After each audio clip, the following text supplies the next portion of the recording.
Hey there, Level 100 teacher trainees. Welcome. Let me kick things off by just asking you a quick question. Is technology in the classroom literally just, a projector and a laptop? Well, if you said yes, get ready, because we're about to completely blow that definition wide open today. We're going to completely redefine how you think about teaching tools. So welcome to this explainer. Today, we are diving deep into the fundamentals of educational technology. This is an absolutely incredible framework designed by Dr. Joseph Appianing and Dr. Seth Onsa over at the University of Education, Winneba. We're going to explore these essential key concepts together. And honestly, these are the concepts that will fundamentally shape your entire career. Okay, here's our roadmap for today. We'll start by defining educational technology, then compare synchronous and asynchronous learning. After that, we'll look at educational technology specifically in Ghana, dive into digital and media literacy, and finally, we'll wrap up with technology as transformation of practice. All right, let's jump into section 1. Defining educational technology, understanding the basics. We so often just assume technology means like microchips and screens. But here is the absolutely crucial point for your exams and for your future classrooms.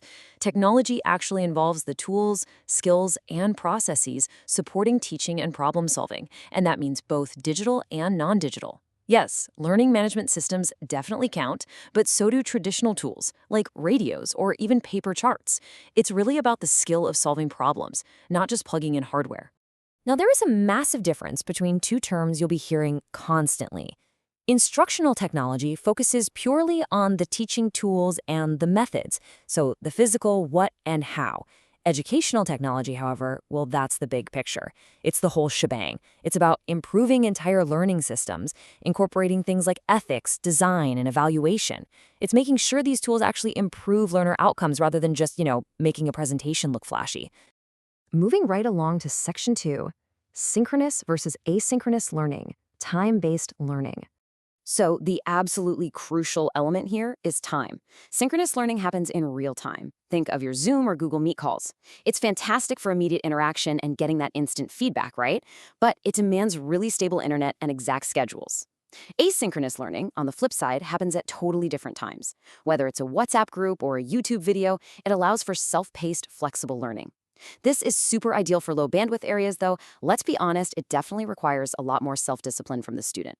But hey, as future educators, you shouldn't feel like you're forced to just choose one or the other. The most effective approach is actually blended learning. This is where you combine those real-time and self-paced elements to perfectly fit your learner's specific needs. A truly great teacher, they read their room, analyze the environment, and create the exact right mix for success. All right, Section 3, Educational Technology in Ghana, looking at our local context realities. We face this really fascinating dual reality in our local context here. On one hand, you've got this top-down support from the ICT and education policy, which is driving rapid, super exciting growth in mobile and online learning. But at the exact same time, we're facing very real, persistent challenges when it comes to infrastructure and the digital divide. I mean, let's face it, not every student has a laptop, and reliable internet is pretty far from guaranteed. And you know what? That is exactly where you come in. Because of these hurdles, teachers in Ghana continue to improvise with whatever resources are available. And guys, that is literally the true superpower of an educator. You absolutely don't need the most expensive smartboard to be a great teacher. What you do need is to know how to creatively use context-appropriate technologies to spark meaningful learning experiences.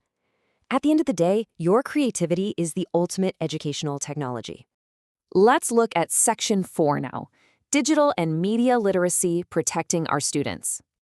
So there is a very critical distinction we need to make right here. Digital literacy, well, that's all about the how, operating digital tools properly, responsibly, and ethically. But media literacy, that's about the why and the what. It's the critical thinking you need to evaluate just the massive amounts of online information out there, so you can actually distinguish truth from misinformation. See, your job isn't just to stand there and deliver content anymore. It's to actively help your students navigate online risks. You literally have to model ethical technology use in your own behavior and train your learners to evaluate information critically. In a modern world that is completely overflowing with fake news, teaching these literacy skills is frankly just as vital as teaching reading and writing. And that brings us to Section 5, Technology as Transformative Practice, the ultimate goal. When it's integrated properly, technology shouldn't just be some shiny add-on to your lesson plan. It's really a journey of transformation. First, it actively supports inclusion for every single student. Second, it encourages real-world collaboration and problem-solving. Third, and guys, this is a massive shift for you trainees, it changes your role from a traditional lecturer into a dynamic facilitator. And finally, you're empowering your learners. They're no longer just quietly consuming information, they're actively creating and sharing their very own knowledge. Well, that brings us to the end of our explainer, but I want to leave you with a vital reflection drawn straight from Dr. Appianing and Dr. Ansaw's work. How will you use technology, meaningfully, even with limited resources, to actually improve teaching in Ghana? The tools are out there, for sure, but the choice of how to blend them, how to foster media literacy, and how to transform your future classroom, that is entirely up to you. I really hope this gave you the solid foundation you need for these key concepts. Now go out there, think creatively, and be exceptional facilitators.